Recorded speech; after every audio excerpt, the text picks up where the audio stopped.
Boxing superstar Shane Mosley showed that he has a lot left going to Mexico, beating Kanu, a guy who went nose-to-nose with Paulie Malignaggi, even dropped Paulie, didn't get the victory in New York.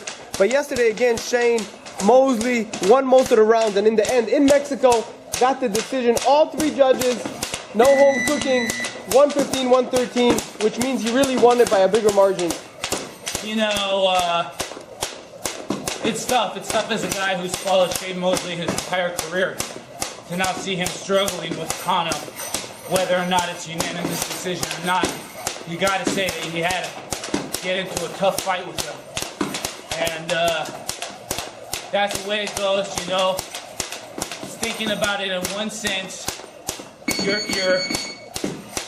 you're bummed because he's not his Hall of Fame self anymore, nowhere close to it. But then the other side is, hey, this guy doesn't deserve to try to make a career and make some money. He did get the win, and who am I to say?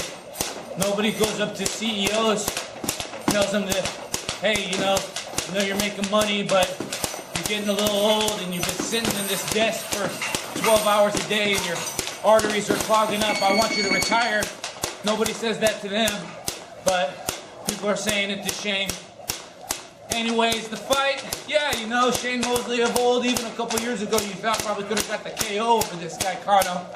But he put enough together to get the win, fighting in Cancun, you know, fighting a Mexican in Mexico. And what does this do? This keeps him alive for... The winner of Paulie Broner. Oh, because he just beat the guy that went nose-to-nose with Paulie. I don't want to see that fight. I don't know if the public wants to see Coach, that fight. Since someone's a little hating this morning, what did you think of the performance of Shane Mosley? You know, were you impressed like I was? I was impressed because I think he worked with his dad and he got his jab back. And what I didn't like is I didn't like the fact that he lost his jab. That was his main weapon.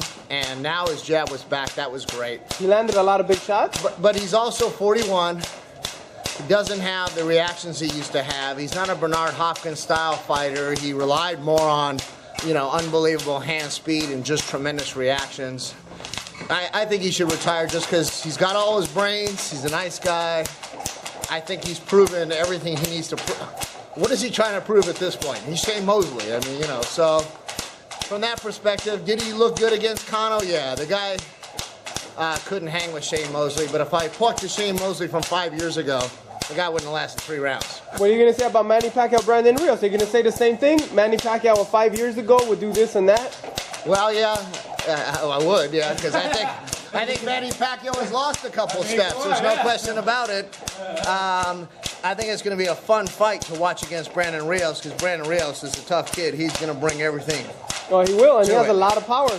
A lot of power, but I think, you know, Manny is tricky too. I think that's going to be a very good fight.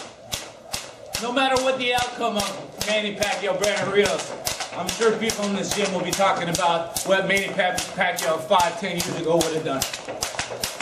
There you have it. But for this fight, Manny's taking VADA testing. Good for him. That's good. You know, I think it's nice to keep the boxing sport clean. These athletes do enough to their body without adding a lot of chemicals to it as well. So. All right, there you have it, right here at Outlaws. Congratulations, Shane Mosley. Stay tuned for ESPNReporting.com. I'm Mosley back reporting.